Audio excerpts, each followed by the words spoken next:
Today, I don't want to talk about buses. I don't want to talk about trucks. I want to introduce you to a very cost-effective excavator. Look, it's busy.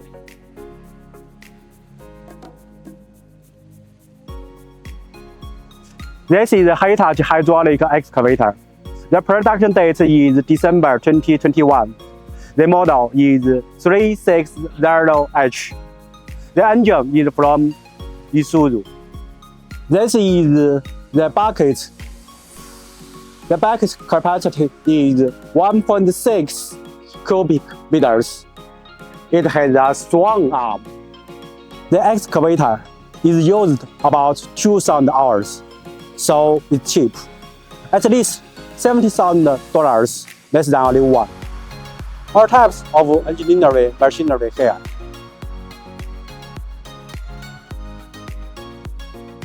So, if you need, please contact me.